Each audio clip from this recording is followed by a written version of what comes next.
All right, and welcome back to episode 65 of the Alec Frengos show. This is a sports podcast centered around NBA and NFL. This is one of the biggest episodes we've ever had, it seems like. There's a lot of news, as you can see, with the decorations around the setup. I'm joined by Ryan McKellar and Adam Eicholz, a.k.a. Adam Takes. Yes, sir. You know, the links are going to be in the description for Adam Takes. Make sure you follow him up, TikTok, Twitter. No, I'm on Facebook, though, Okay, too. Facebook, IG, run it all up. I'm going to put it in the description. Yo, do you mind if I say something? Yes. Quick? Bills Super Bowl champs, Oh, 2027. Imposter. As you can see, besides that, there's going to be no Bills stuff here. So I think we should just get right into this because most people that are going to be watching on TikTok or Instagram Reels or the full episode on YouTube, they've come here to see one thing. Let's just be completely honest. There's a lot of stuff to talk about around the NBA and World Cup. We'll maybe dabble into some NFL stuff, but I'm going to let you have it, Adam. Kawhi Leonard traded back to Toronto after 7 years for Brandon Ingram, Grady Dick, 2 first-round picks, 2 second-round picks, and is one of the first-round picks a pick swap, or is it just 2 first, 2 seconds, and a pick swap in the future? I think the pick swap was part of the two. I don't know which first-round pick it is, but the one's a pick swap. Okay. I don't know which one it is, though. Well, who cares? The floor is yours. Man, this generally, I've never had this feeling before in sports. It doesn't even, feel real. It doesn't. We always just kind of assume that 2019 run was just a one-and-done thing. I never expected him to come back to Toronto. 100%. And, as soon as I saw that tweet saying that the Clippers are trying to ship him, he's interested in the Spurs and the Raptors, I still didn't think it was going to happen, right? Toronto Same. sports, that stuff doesn't really happen that often. No. Man, when I saw that tweet today, Tell him what you were doing. I was calling my girl. I said, I have to hang up. And, bro, even sitting here right now, it still just doesn't feel real. I just never expected this day to happen. And I will talk about it more, but I don't know if you want to. We'll all dabble and then we'll get into it because there's a lot of stuff Yeah. to analyze here with the Raptors getting Kawhi.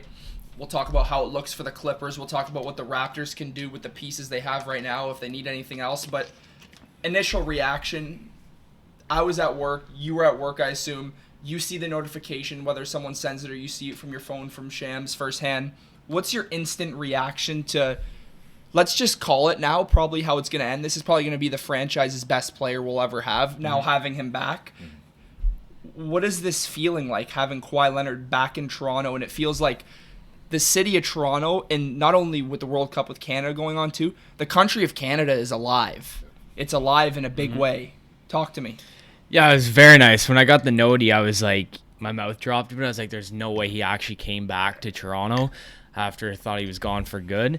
But no, this is huge for the Raptors. It's exactly what they needed. They finally get back to the playoffs. They land a big superstar again, bring them back, and now they'll be back on the map. You've seen their betting odds jump to win the championship. Everyone's going to start following the Toronto Raptors again. They're back. It's great for Canada. The fans are going to be crazy again. It's just a great time to be a Raptors fan, that's for sure. Yeah, so for me, this gives me such vibes of what happened the first time we traded for Kawhi. We had 2 all-stars, literally. Ingram was an all-star and Scottie was an all-star. And we flunked out in the playoffs like we did with DeRozan and Lowry. And we talked about this. We talked about this 3-4 years ago on this specific show. The Raptors need to build up a young core. They got to have a couple all-stars, and they got to trade one of their all-stars for a big-time superstar. Because all these teams, they're homegrown. Everyone has this talent. But you got to make the one move to put you over the top. The Raptors, they've got the best supporting cast around Kawhi in 2019. You saw the team we had: Powell, Van Vliet, OG, Lowry, Danny Green, Siakam, Marcus All. The names just don't end. Serge Ibaka, who people forget about too. We had legitimate dudes, and now it feels like this team, it's the same thing. We have Scottie, who's going to be like the Lowry. He's going to be the running mate towards Kawhi if Kawhi can still be the superstar. We have guys like Colin Murray-Boyles, who was excellent his rookie year. Jacoby Walter broke out. Alan Graves, new first-round pick. Shed, who seems like a new-gen Van Vliet as the backup point guard for the Raptors. But for you guys, what do you think? Do you think we have enough right now to contend, or what do the Raptors need to add? Whether it's preseason, a couple free agents, deadline, what do we need to do? What's the ceiling with this team right now, and how can we win the championship? How do we beat the OKCs, the Spurs, the Knicks, the Celtics if they keep Jaylen Brown? I think the only thing I'm worried about is just like our bigs. Like Jakob Poeltl, that Cavs series, that was tough to watch, right? Yeah. And it's just going to be that question is like, is he going to be a legit center and be a huge part of this team? Or is it going to be those moments where like CMB is going to be getting minutes over him, and then we have an undersized team and then we can't get a rebound, right? So I think right now when you just look at it on paper, like I would say you got to give respect to the Knicks. They're still probably going to be the favorites to come out the East next year. Celtics are favored over them right now, which is crazy. I Are looked they? today, yeah.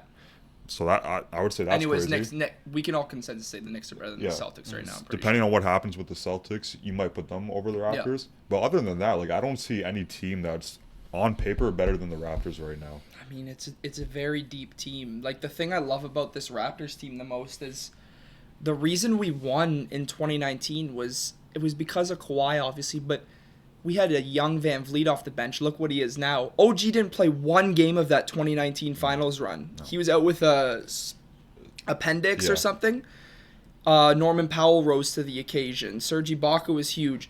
Like, I think we have the guys to make a deep playoff run. I don't know if we can beat the OKCs, the Spurs in a 7-game series just based off of Kawhi. I know people are like, with Kawhi, he's a bit older. Is he like how he'll be in 2019? I think he could still perform at a superstar level because he had no help on the Clippers after Harden was shipped out virtually. But what does this team need? The team needs a stretch big, I think. Someone that can shoot the 3-ball because how young this team is, they're going to be a fast team. And you can see Poeltl can't keep up. Whenever he gets the ball, it just the offensive possession can halt. Yep. So you need to get rid of Poeltl respectfully. And then maybe pick up a 3-and-D guard to come off the bench or something like that just to fill some holes. But definitely a stretch big. And then this team is very good built on paper, very defensively, very gritty. So if they can pick up a stretch big, I think they can definitely be an Eastern Conference Finals team for sure. For sure. So one thing that people are going to criticize, like, I hope for Kawhi Leonard he feels like the real Raptors fans, like, we're in like awe right now. We're living in a fantasy land. Like the real Raptors fans who watch most of the games, follow the team. Everyone's happy that Kawhi is back. I don't want to get that twisted because there's going to be a couple people out there. He's too old. He left us. He abandoned us. Guys, he's the only reason we have a championship. Let's not sit here and bash Kawhi. Was I pissed when he left? Absolutely, I was, like everybody else. Yeah. But at the end of the day, he wanted the big contract in LA. He wanted to make his own team. He wanted to live in a better, sunnier place, it seems like.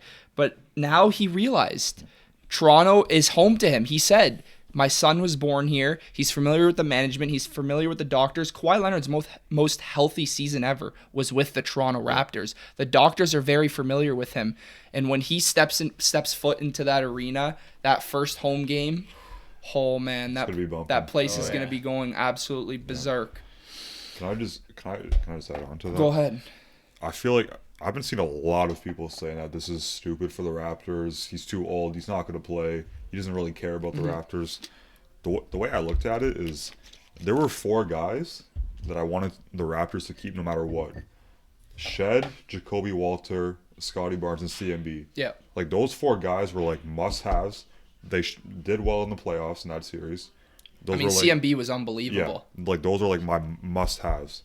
You look at who else performed in that playoff series? Did Brandon Ingram do anything? No. Quickly was hurt. Right. Quickly was hurt. Barrett rose to the occasion. Yeah. Barrett I was fine keeping, but it all depends on like who we're getting. If you're going to ship him. If you told me who do you want to keep, Ingram or Barrett, I'm honestly picking Barrett. Yeah. He gives better defense. He's the better 3-point shooter. Yeah. The guy's from Canada. He's going to give his heart. If the Raptors are in a battle in a playoff game in his home city, I know he's going to lay his body on the line. Ingram got lazy for me at sometimes. He was one of my favorite players. I got his jersey, even though that's a whole other deal. Like, for me, the trade, like people hating on this trade, I want you to look at it two ways. What would you rather? We pull this plug. We trade Grady Dick, who we honestly could have. He was a cut candidate for this team. Yeah, we could have just fully cut him, but the Clippers, they throw him in there. Maybe they can revive his career. Yeah. Garland sets him up for some shots. Maybe he finds his 3-point shot with the Clippers. We trade Ingram. We trade 2 firsts. If we're good, who cares about the first? 2 to 3 years. Who cares? Who cares? We're going to sign Kawhi to a 2-year extension. So would you rather have this trade go down? Or would you rather keep Ingram, keep Grady Dick, and keep your picks and just be the same next year? Like, going into the season next year for the Raptors, if we didn't do this trade, I don't really think there's much to look forward to. No. Because you'll make the playoffs. You'll probably flunk out if you play a Celtics, Knicks, Cavs again. You'll probably do that. So for me, making this move, it gives you a fighting chance at something. And that's what's promising for Raptors fans. And I'm so glad our management makes that move because you don't really see that in Toronto sports. You don't see the balls on the table type of move. And Bobby Webster, even though Masai Ujiri left, he's put in some good work. Yep. He's put in some big-time work for the Raptors. And I'm glad we have an elite GM in a small market because it's very hard to get good in small markets, and Bobby Webster's doing it well for me.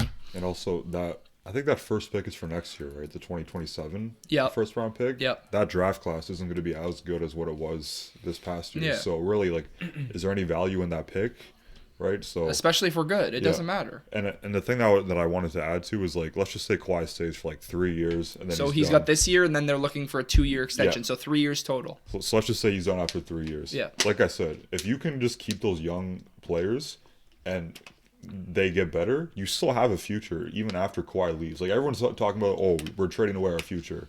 There's still going to be a good future after Kawhi is done. Brandon Ingram was not really a big piece in that team in the playoffs. He wasn't. Grady Dick didn't do anything. And I don't think those picks are as valuable as what people are seeing it. So I really still think after Kawhi's done, there's still going to be a good future. Yeah, like people talking about, oh, you gave up 2 second-round picks too. Yo, Who cares? Who about cares, a second man? round pick? Yeah. Who cares? Because half the time a second round pick is just going to be a two-way We player. can trade, like, if we really wanted picks, we could trade Jamal Shed for like 4 seconds if we really wanted to. Yeah. We could maybe even get a late first out of him if a contender wanted him. But I'm not saying to do that, but I have one more thing that I want to add that's very interesting. Garrett Temple's a UFA this year. Who says we don't bring Lowry back on a 1 year? Why don't we do it? Lowry said he wants to retire a Raptor. Yeah. Kawhi's back in Toronto. Garrett Temple's a UFA. We let him walk. Every NBA team really leaves one spot on the end of the bench for a vet. And we got a lot of young guys. Who better Bro, it makes sense. than the GOAT, the greatest Raptor of all time, to come back Yo, we could and be on the what? How amazing would that be with Kyle Lowry on the back of our bench? It could be like a teaching mix. Shed, giving quickly advice. Yeah. Barrett, like, come on, man. It could be a mix of one of those things, like he has like a farewell tour, Yeah. kind of, but like he's not playing. Right? He'll But just come in and blowouts yeah. at home, and everyone will cheer him on. Yo, and I don't know if this is like crazy to say, but like I don't know what he wants to do after he's done playing. But like, could he not be like a backup coach or like just work part with of the like the front coaching office, staff or just coaching something with staff. the Raptors too? So. If he wants to get into coaching, come on a 1 year in Toronto, come under the system, and we'll see what happens. But this is another topic that a lot of people aren't talking about, and I want to get your guys' opinion on this because I don't remember your full opinions. Now that we can say we have a contending team, we're 5th in title odds in the NBA. Is Darko Rajakovic the coach for the Toronto Raptors to lead a championship team? Have you seen enough from him to think that, like Nick Nurse did? Nick Nurse, he was a good coach. Obviously, Kawhi led it. I think he did a very good job on the bench, though, with how he did subs and how he managed the lineup and developed the young players. And Darko's done a good job with the young guys. And our coaching staff is good, and I know that. Do you think you can picture Darko Rajakovic as an NBA championship head coach within the next 3 years with this Kawhi window? Or do you think if the Raptors flunk out first round, if the Raptors disappoint next year, I think he's first out the door? Oh, 100%. Oh, for sure. Go ahead. I think he definitely can be, but I think this year is big for him now that you have your vet and he's a real threat to the league. You have to, like, really bear down on these guys, and all that fun shit is out the window now. Like, this is business right from the get-go. You were a young group. You were just trying to make the playoffs. You got to the playoffs. You got the feel of a series. Now it's like time to lock in, and if he comes in with that fun shit this year, like he might get fired mid-season if he comes with the cute but shit. He's got to come in and really set the tone immediately from opening day. Because, like I just said, we can touch on this after. If he comes in with that same playful attitude, this now, like, it's almost similar to when we had Dwayne Casey with DeRozan and stuff, even though Dwayne Casey was more of a strict coach. But, like, the last couple of years when we've had Darko, it's been like, oh, we got a young team, we're developing guys, it's cool. I'm glad he's keeping the vibes up. I said from the jump, I wasn't a big believer in Darko. I think he's done well developing young players, though. But like you said, you just hit the hammer on the nail. If he can lock in and be a serious coach and realize the situation he's in, that he can lead a team to a championship, I'm fully bought in. If he comes in with that playful shit, I'm gonna lose my mind. I think he has the tools to be like a good head coach. Okay.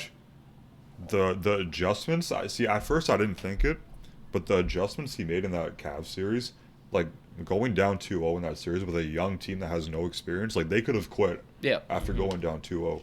And I think he made the right adjustments. I just He just didn't have the personnel to really beat that team, yeah. So after watching that Cavs series, I think he 100% has the potential to be like an NBA champion coach. It's just like I said, like you said, like is he going to be all playful and stuff, or is it going to be a serious team? But my question is though, if you fire him, like who are you really picking up? Like, like what coaches are available to really be like? So looking at it in the future, if he gets fired, I think there's going to be like a big fish that you can go for a swing on. Like Mike Malone went to UNC, like a big time coach that recently got fired this upcoming year, or like maybe you try to pull a big one out of college. Like you're just going to have to try to find something, not like a young guy like Darko came in as, right? That's going to develop players. You got to go out and find a guy. Who says maybe Nick Nurse gets fired next year in Philly and Darko gets fired too, and you don't think Bobby Webster will bring Nick Nurse back in? Absolutely he will. Yeah, because if you're gonna fire Darko, you can't just do it just to do it, and then you don't have someone else, right? But the Raptors don't make dumb decisions. No.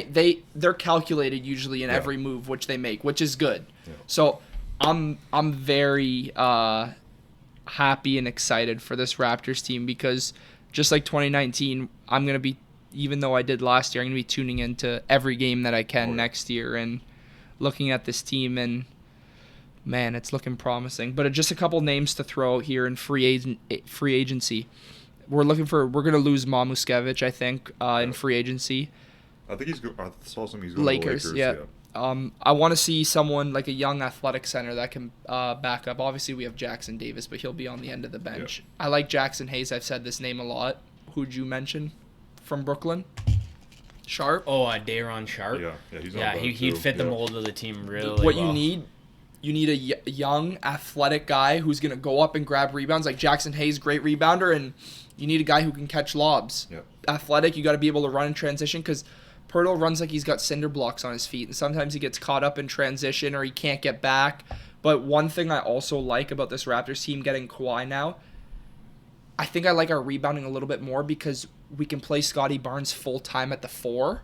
So whether it's Pirtle or Murray Boyles in at the 5, Scotty's an elite rebounder. Yeah. So he might be able to average 10 rebounds easily next year. If playing full-time at the 4, he's going to be in there with Murray Boyles and Pirtle getting rebounds. But for this team to be perfect, I'd just like to see Pirtle be traded preseason or at the deadline. But beggars can't be choosers. We got Kawhi Leonard. Who would have thought about that a year ago? Not me. Nobody. No. I was excited going into this year with Brandon Ingram coming in. I'm like, holy shit, we just got Brandon Ingram. Like, he could be an all-star. Like, he could lead us there. And now we're sitting here a year later talking about Kawhi Leonard, which is, it's honestly surreal. I want to mention a point, too, about people saying Kawhi's not going to play as much. Like, he played, 65 games last year? Yeah, I think he played 65. Okay, I'm not too sure on the stat. I'm pretty sure it was 65 games. Let's just say that gets lowered to, 50 games. Sure. Do you think that Raptors team without Kawhi can still win games? 100%, right? Like, they show that group can win playoff games against the Cavs. Like, Kawhi maybe plays, 50 games. They're taking care of his body. That team can still compete without Kawhi. So that's why I'm not worried about. They didn't give up too much in that trade, and I think they're going to be just fine. Even if he sits out a bunch of games, they can still compete with that group. So that's why I'm just not worried about this trade at all, and I'm all for it. Do you want to add anything? No, good. I'm searching up right now. Did Kawhi play with the Raptors? I'd say 56. No, it can't be that less. 60 regular season games with the Raptors he played. 60 games played, 84 total games because he played all 24 in the playoffs. I mean, 60 games is a very good mark. Like I don't think he cares about the awards to like All NBA right now. No, I think now like now if we he should doesn't, be what past is it? The that. 65 game threshold? It's 65. It's right on the mark. Like I don't think he cares about All NBA No. MVP. Like Because he got All NBA second team. so he had more than 65. Hold on. I think you have to play 65 games. Kawhi games played. Or is it 62? 25, 26. He played 65 games, so he hit the exact. He averaged 28 points, 28, 6, and 4, 50% field goal percentage. Like this guy's a demon still, and he had nobody on that team. No. He had absolutely nobody. He was playing with a bunch of bums. So, my question. Yeah. Do you think the Raptors still make that trade for Kawhi if they either like got swept against the Cavs or if they like lost in 5? Do you think they're still making that move? Yes, just because of one reason. The Raptors had all the leverage in this Kawhi Leonard deal. Like he said, the reports, he only wants to sign an extension in Toronto. The Spurs weren't interested. The Mavericks Masai wanted to go scoop him up in Dallas. He wanted to come to Toronto and re-sign in Toronto. That's why, like, if there was, like, the Lakers were in it, the Celtics were in it, and all these teams were in it, the Raptors probably would have got outbid. They probably would have got outbid, and that's just the fact of the reality. But when he says all this stuff, I only want to go to Toronto, I want to be here, and the Raptors are sitting here probably getting this call being like, so you want to come, why do you want to come back? Yeah. Like, seriously. Yeah. It didn't make sense. I thought he was going to retire in LA for sure. Speaking of retiring in LA, LeBron James, Shams with another, this was his first bomb of the day. LeBron James and Rich Paul inform Rob Pelinka and Jeannie Buss that he will not be returning to the Lakers for the 2026-2027 season, but he's still going to play basketball, and that's not going to be for the Lakers. Who's it going to be with? Warriors. Golden State Warriors. Oh, it's just like...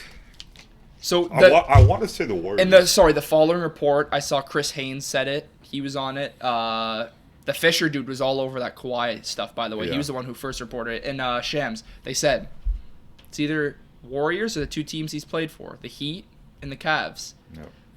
I don't see him going to the Heat because I don't think the Heat have a fighting chance. I don't think they do. Giannis and Bam is cool, but Wiggins, then you don't really have any guards. It's going to be tough. And I don't see him going back to Miami. That's if they get LeBron, that spacing is like... Yeah. I think it's realistically he either goes home to Cleveland or it's the Warriors, but if I were a betting man, I'd say it's a no-brainer Warriors. Yeah. I would say it's the Warriors because the Cavs, they have too much on their hands. Like, money-wise... Harden's a free agent? Or did he have a player option? I think he's still there. So they have Harden, they have Mitchell's contract, they have Mobley's contract, they have Jared Allen. I'm pretty sure they're already over the aprons. I don't think they can afford LeBron. So if they want to get LeBron, I think they're going to have to move off from someone. And Well, they're going to have to trade pieces, yeah. So I think that's going to be a lot to deal with. So I think and it seems like Mobley's untouchable there, the stuff that I see. I mean, he is much better than Jared Allen. But I feel like it is going to be the Warriors because Draymond... Just gonna say that. What did he do? Opt out of his Yeah, contract he opted or out. something? Yeah, so he's probably doing that because he knows what's less, happening. yeah. Harden is officially a free agent. He declined his player option, $42.3 million. So if he doesn't go back... But LeBron said, even Shams said the tweet, he said LeBron is looking for happiness and fit. He's not looking for another $50 million extension like he got for the Lakers. What, he got that 2-year, $100 million, $50 million a year? Yeah. He's not looking for that. Like, Draymond takes this pay cut here.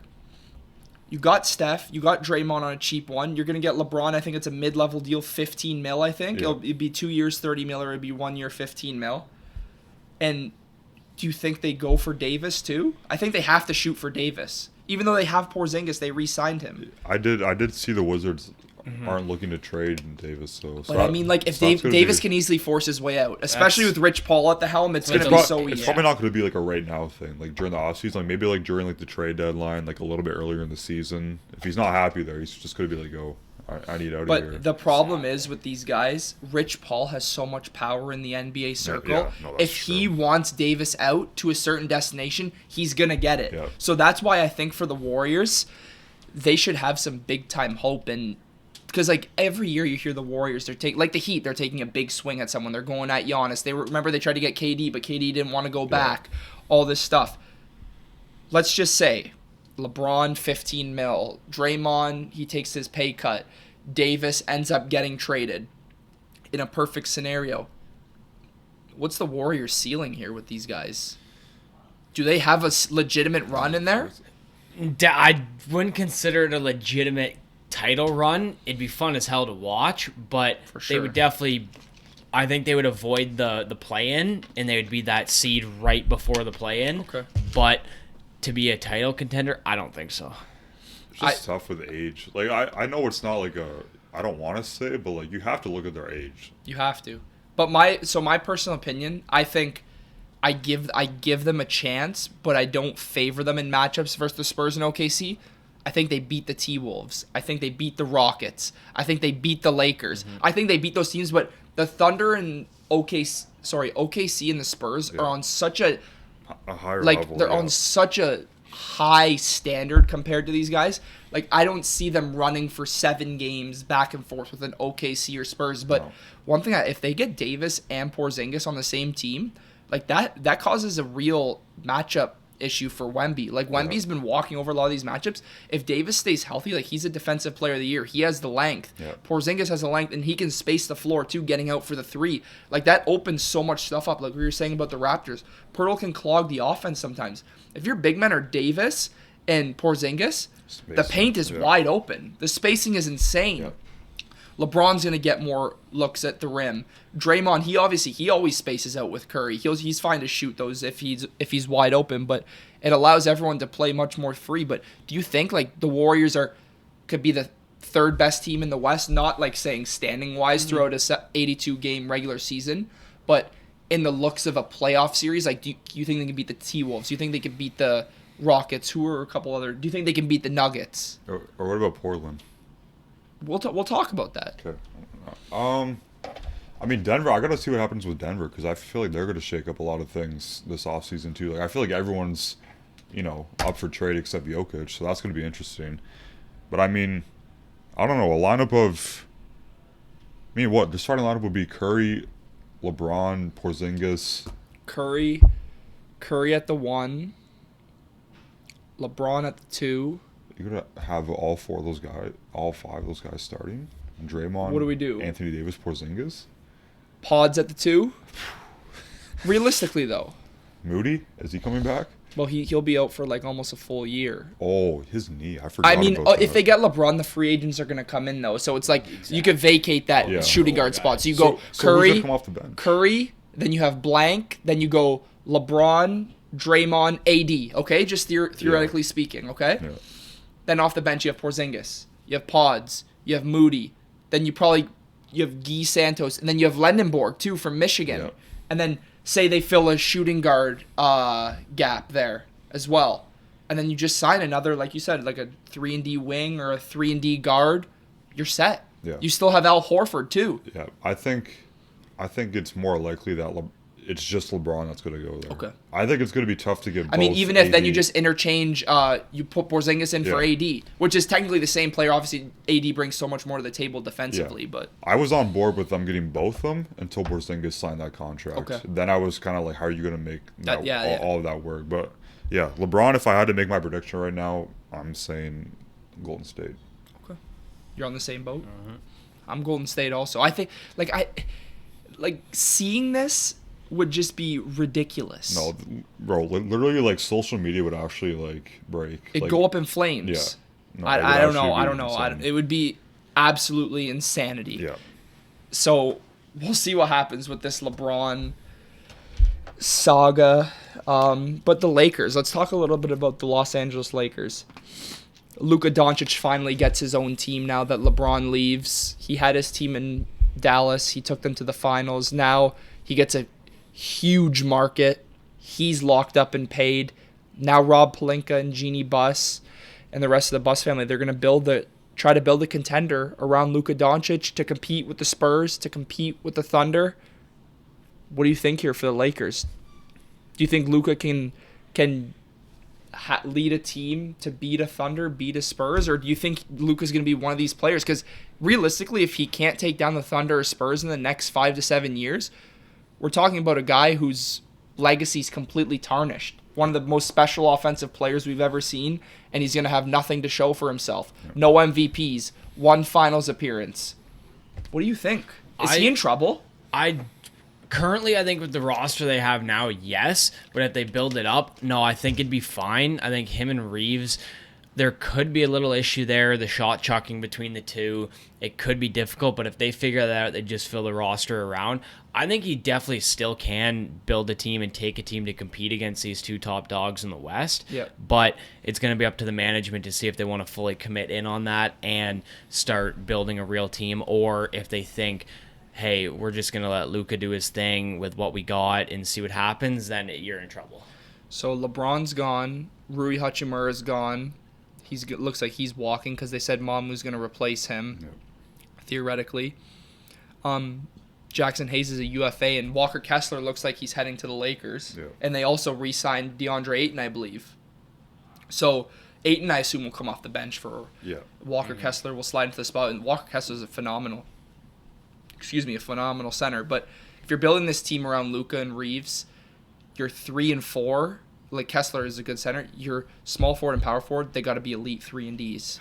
They have to be elite because you need guys that can guard the Shays, the Jalen Williams, the Anthony Edwards, like, to win series. Like, you can't stick Luka or Reeves on Curry, Anthony Edwards. No. Like, you're going to get cooked. You will probably lose in 5 if you don't have elite 3 and Ds. Lakers need a big swing at somebody. Like, because they're going to have a lot of cap space now, too. We're forgetting LeBron, 50 mil off the books. Rui, I think he was 30 mil off the books. They got a lot of... I know they use a lot of that on Reeves, but they can make a swing for an all-star player. Who do you look at? I wouldn't really say, like, I don't... Or do you want, like, a couple guys who are, like, under all-star level, like a Jaden McDaniels type of player? You know, if I was the GM of the Lakers right now... I don't know if this is, like, crazy to say, but I would honestly look at that Dallas roster from when it was Luka and Kyrie. Yeah. And, like, how do we get players that can, like, complement Luka? Because it's kind of the same thing. Like, Austin Reeves, Kyrie, like, I'm not comparing them. No, but, like, it's just another combo guard. Yeah, backcourt who, maybe their defense isn't the greatest, but two amazing offensive players. How do you fill those other spots? So who did they have? They had Lively at the 5. They had PJ at the 4. Gafford coming off the bench. Gafford off the bench. So they're going to have Kessler, Ayton. So PJ, and then who else? Who's playing the 3 there for them? Derek Jones. Derek Jones Jr. Yeah. But he played very good for them. Yeah. So, like, they're just going to need guys who are going to be able to mesh with Luka. I think that's the big thing. You probably don't want to bring in another, like, all-star. No. Because he'll just take shots away. You want to put in guys who are going to play the role and be efficient with Luka, and they don't need the ball. They need to hit shots, and the number one thing is they got to play elite defense. Yeah. That's the number one thing, because if they can't get defenders, they're in very, very deep water. So, like, how long do you think, like, Luka has until he gets kind of, like, fed up? I don't think he's gonna get fed up, because I think the Lakers are a big time market, and they're gonna be able to constantly get guys. I think that's the only thing that's really helping his case here. I feel like as a player, I feel like Luka's that kind of guy that just kind of, like, move on. Yeah. I don't know. It's going to be especially tough. being in the West, too. Like, seems like everyone's getting better. And if the Lakers don't do anything this offseason, like, they're going to be down in the standings. I mean, they're right now with their roster, they're a play-in team to me. With how good the West is, they're a play-in team. They're 7 seed. I might not even say that they're a play-in team. They're obviously going to make moves, though, but right now it doesn't look good for them. Yeah, if they don't do anything this offseason, they're not even making the play-in tournament. Because what? You have OKC, you got San Antonio, you got Denver. T-Wolves. Timberwolves. Houston. Portland. How does Phoenix look right now? Phoenix is getting better. They got Miles Bridges, Mark Williams. Who else do they have? So that's already 7 right there. And then who else? I'm trying to think off the top of my head. The Warriors, if they get LeBron, so that's 8. They're better. Did you say Portland? Yeah. Yeah, Portland. Memphis. Are the Jazz a better team? Yeah, the Jazz. They actually don't have Are the Jazz a better team? They don't have a bad team. They have Markkanen, Jaren Jackson, Peterson. Bro, like that's already They're better. That's already 9. So that's if the Luka's Lakers- obviously the best player by miles, but depth wins in the NBA. Eicholz. I don't know, man. It doesn't look good for the. It doesn't Mavericks, look good. if Cooper Flag does something, It doesn't look good for the Lakers. So that's what I'm saying. Like if I'm Luka, and like the Lakers don't do anything, yeah, it's a big market, but at the end of the day, it's like like you said, he has one finals appearance. What else? What else does he have right now? Nothing. And at some A couple clips in the All-Star game. At some point, it's going to be like, if we're not doing anything here, I could definitely see it. Maybe after like 2 years, 2-3 years, Wanting out? If they're not doing anything, I could totally see him leaving. Just because they're in that conference. If he was in the East in that situation, I think before giving up on Luka, they'd trade Reeves and picks for And try another it again, superstar, and try it, and yeah. just like go all in for like a.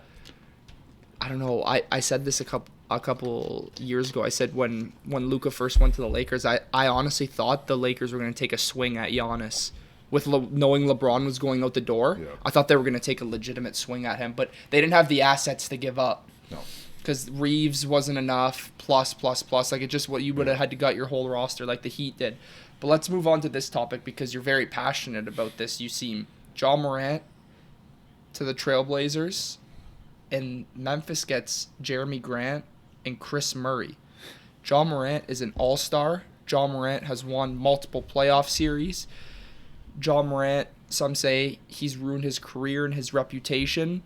Where do you stand on John Morant, and do you think this return is an example of how much front offices despise John Morant? It just kind of like, I read that tweet. First of all, I wasn't really obviously the stuff with Ja, like I was expecting something, but like I wasn't really expecting that at that time. I'm reading that tweet and I see Jeremy Grant and Chris Murray. I understand everything that happened with him, and I totally understand why teams don't really want him and his value is low. But like, I made my video, not even a first round pick, like no extra value there. I want to add a point right now while you're talking. Jaren Jackson Jr. got traded, and Desmond Bane also got traded away from Memphis, who were the number 2, number 3 options. And how many picks was that? They got shout out Desmond Bane, by the way. I met you if you're seeing this video. Jaren Jackson Jr. and Desmond Bane went for 7 first-round picks. John Morant went for 0. And you couldn't even get one. That, like, Like, what does that show you about John Morant? Like, that's just, like, we all know John Morant's the best player of the 3. Like, let's just not act stupid here. Something is going on. GMs are staying away. Yeah. But do you think now Portland, they can, John Morant, he sees this and he's like, all the odds are against me. It's only up from here. Yeah. Is John Morant going to bounce back in a big way? And I want you also, after he gives his point, touch on that crowded backcourt too, okay, and what you think they're gonna do. Yeah, well, I'll let you talk about that, but yeah, they have to make a move with that backcourt. They have to. 'Cause there's way too much going on. Who do we have? We have Ja, Dame, Scoot, Drew, and Shaden Sharp. Count Sharp. You have to count Sharp. Yeah, but like, let's just say you put those guards aside for now. Ja Morant, Avia, Kamara, and Clayton. Yeah. Like those 4 right there, like that's already a very good starting. team. And that pick and roll, Clayton and Ja Morant, that's gonna be fun to watch. And it's just one of those things where it's like we have to see what Portland does before the season starts. And like, is Ja Morant going to be that guy? Is he going to be with the antics? But I'm not saying he's going to get back to what he was, but if he can get close to what that was, I think Portland can very well be up there. I think they showed good moments in that Spurs series, but if you add Ja Morant to that team, I'm not saying people are forgetting that the Trailblazers made the playoffs and what I'm won a saying. game against game or 2 against the Spurs. But they had good moments. But And Avdia came up huge with that shot against the Suns in the play-in. yeah, What that was at the eventual game winner. yeah. Who's the odd man out here? Out of these 5, what do we say? 2 out or 1 out? Because like these are like Drew Holiday can't play the 2, Dame can't play the 2, Scoot can't play the. I think it's just about the value. I think the only safe guys in this scenario is Ja and Shaden Sharp, just because of the fit. Sharp's a natural 2. He doesn't need the ball. He's a catch and shoot. He can slash. Like, Portland had Dame this whole year. I don't know if he'll play another game for the Trailblazers, because I bet you people are calling about Damian Lillard right now. You want to? Go ahead. My odd man out is Scoot, to be honest. Just because Drew brings like the defense that you need to a team. Having him and Toumani Kamara on the same team for defense, It's scary, that is straight locks. So that would be so huge for the team. Hopefully Dame can play. Who knows? Maybe he won't. Maybe he will. But that would bring so much floor stretching to that team. And I think it's Scoot because you've had him for so long since he's been drafted, and he's shown like little to none progress for being the lottery pick that he was. So I feel like that he's one of the guys that, okay, you maybe weren't expecting to trade for Ja, but when Memphis came to you and you gave them absolutely nothing in exchange, it's like, okay, now you take Ja, now you can look at your team and go, all right, now it's time. I think we have to move on, and I think it's Scoot. Give him a fresh start somewhere. You probably won't get a lot in return for him, but it just frees up space, and maybe you can get him for a role player to be able to come off the bench somewhere for your team. But I think that's where I stand with it. It's got to be Scoot, I think. So, like, can Ja, Dame, and Drew all be on the same team, you think, this year? I think so. Ja, I definitely think so. Ja, yeah. Dame, and Drew, like the best three guards they have. I think that's just about Dame and like Portland having a conversation there. Like I think Dame would obviously want to stay in Portland. Yeah. But like, if he's not going to be playing, if they're going to value Ja and Drew more over him, I could definitely see him like wanting out. But there'd be kind of like mutual like interest for shipping him off. If I was to choose, I would probably go Scoot as well because it's like. Question: are you gonna kind of want to build that roster a little bit, or are you trying to like win now? And I think Drew Holiday would have more win now than Scoot. Yeah. And you might get good value from Scoot. He was hurt, but he came back and he had some pretty good games last year. I think if you try to move off of Scoot, maybe you get some good value off of it. I was thinking about this the other day. I have a proposed trade for Scoot Henderson. Scoot Henderson to Denver. Okay. I see Scoot Henderson as a guy that, like, Portland, they weren't really a good team. He's been hurt. How about Scoot Henderson in a role as a contender to show that he still has value, and he's the sixth man for the Nuggets, like a Bruce Brown was. Yeah. And you get a chance when Jokic and Murray get rest to come off the bench, score 15 to 20, and lead an offense as you were projected as a number 2 overall pick behind Wemby. I think this is the perfect fresh start for Scoot because if you throw him to a team that's like going to bury a young team that's going to bury him in the depth chart and he's not going to get much play, put him on a team that's going to be competitive and he can show he can play. And I think Denver's the perfect spot for Scoot Henderson because the Denver Nuggets, they're in a spot right now where they have Jokic. They're in a championship window. They're dying for somebody to help him. Yeah. And why not buy low on somebody who could give you a total career revive and maybe bring you guys to another finals? I think that makes sense. I love that package for him. But thinking of Dame, I think if I was the Celtics, I'd be calling about Lillard. They need a point guard bad. I'm not saying they're going to get this Trailblazers are going to get Jaylen Brown, even though that's rumors.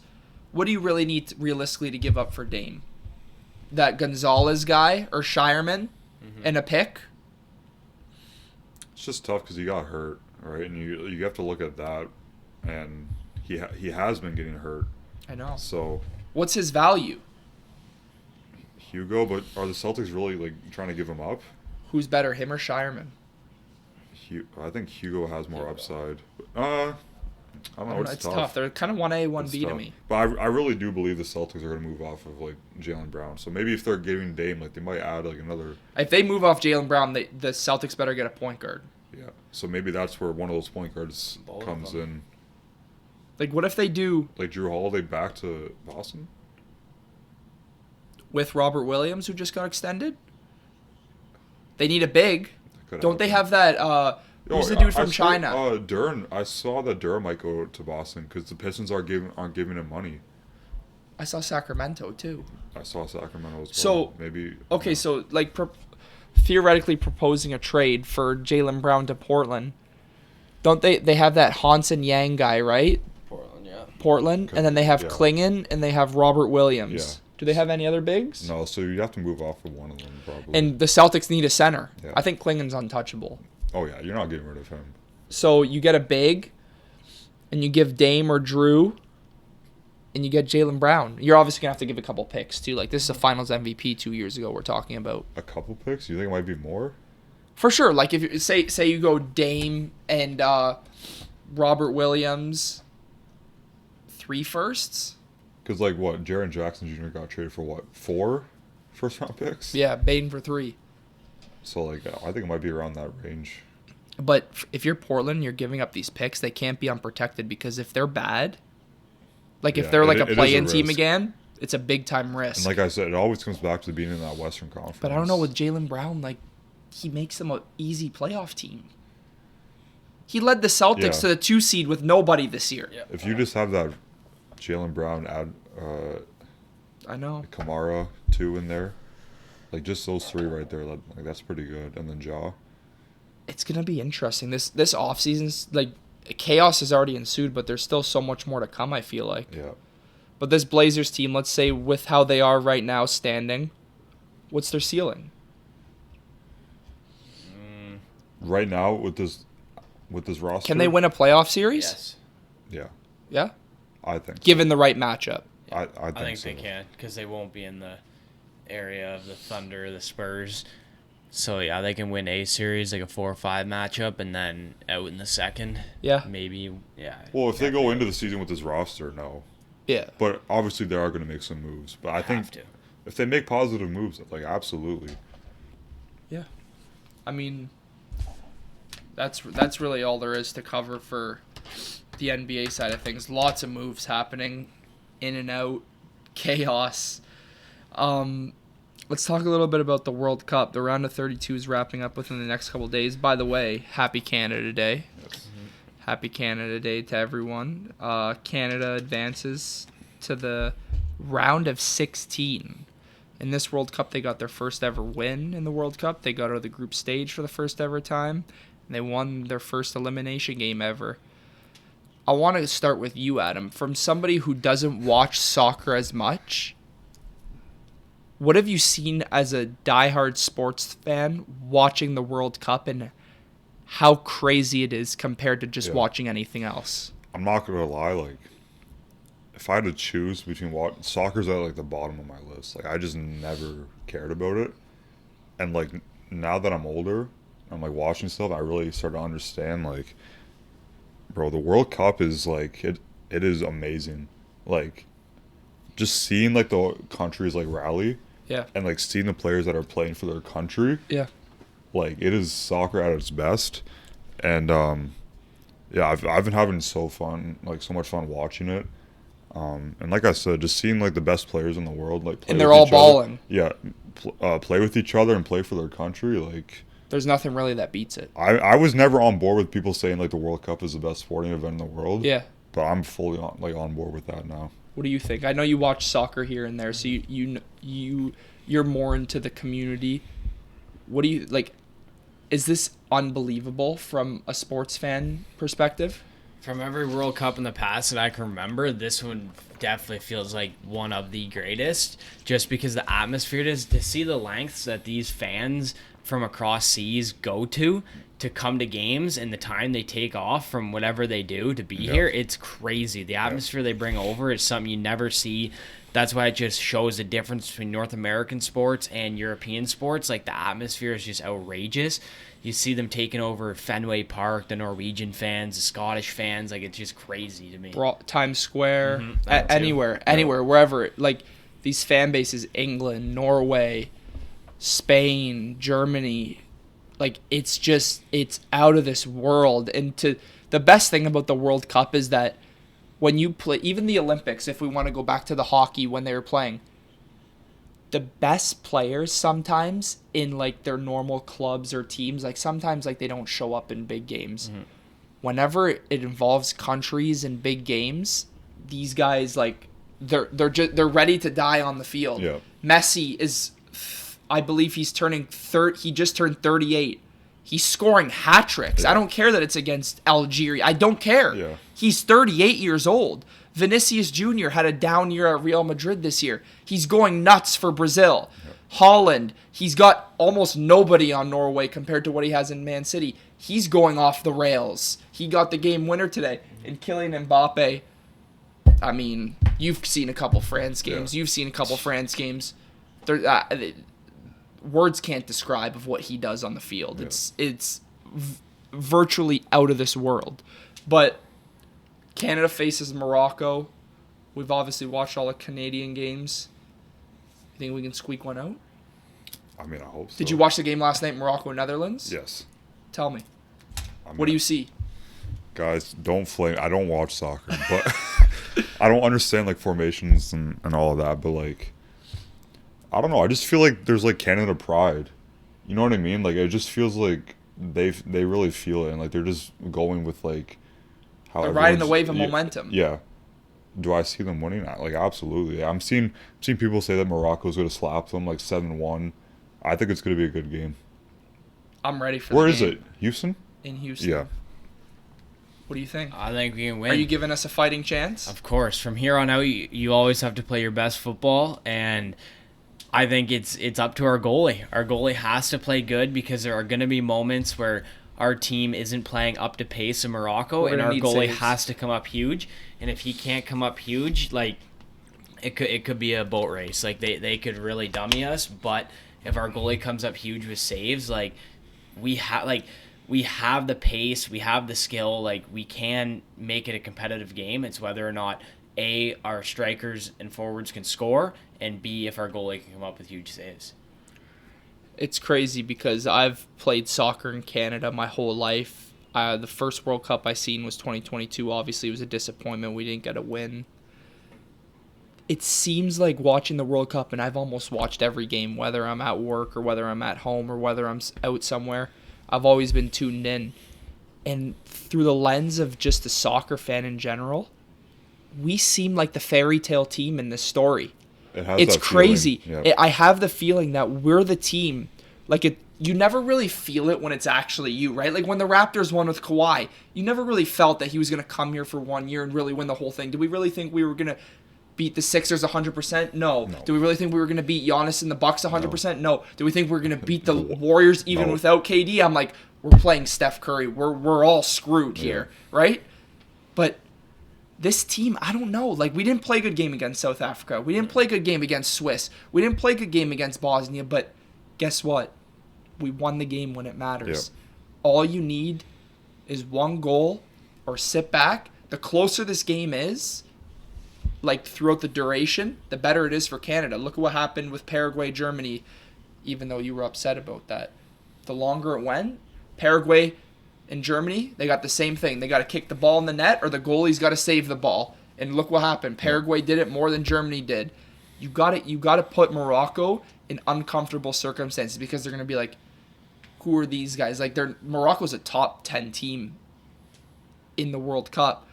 There's gonna be guys there that think, oh, this should be a win. Like we just had a big duel with Netherlands, who's a top 5 team. I don't know. Yeah. Don't give us a chance because give us an inch, we can maybe go a mile.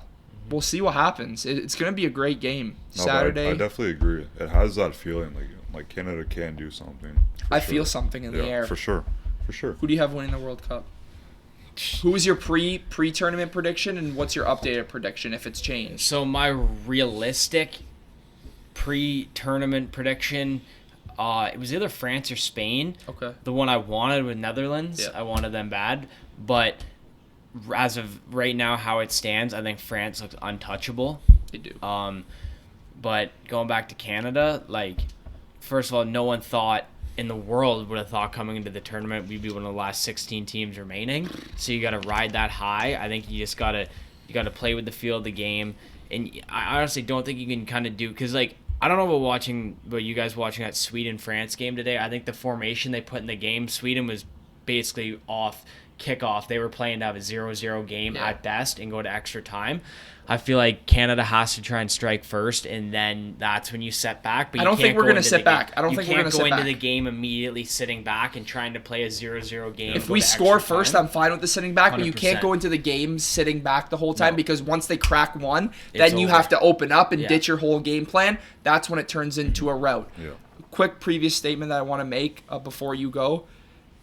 I had Canada coming out of the group stage second, Swiss, next to Swiss, which we did, and I said our ceiling was to win one knockout game, which is right. I think everything that Canada is playing for right now is complete bonus for our country. I think we've already met the goals and we've met expectations. Go ahead. Who'd you have winning this? Did you you made a bracket, right? I think I had Germany and England in the finals. Okay. And Germany to win it all. And then what do you think now? Do you think France? Do you think Argentina? Who can meet like in the finals? Like, I think France is gonna make the finals. I think that's France and Argentina can be in the final. France, Argentina. Or what about like Portugal? Yeah, Portugal. Portugal. I think France can meet Spain in the final, like in the. Portugal's on France's side because the only way Ronaldo Messi can play is in the final. Okay. Yo, if it's Argentina and Portugal, we just talked about breaking the internet with LeBron and Curry. This will do that times 1,000. So you know what? I'm gonna cheer for that. I'm gonna cheer for an Argentina and Portugal finals. That would be insane. You know what I'm taking? So crazy. I'm taking Portugal. All right, yeah, that's everything we got. Thanks for watching episode 65 of the Alec Frengos Show. I hope you guys enjoyed, and we'll see you next time.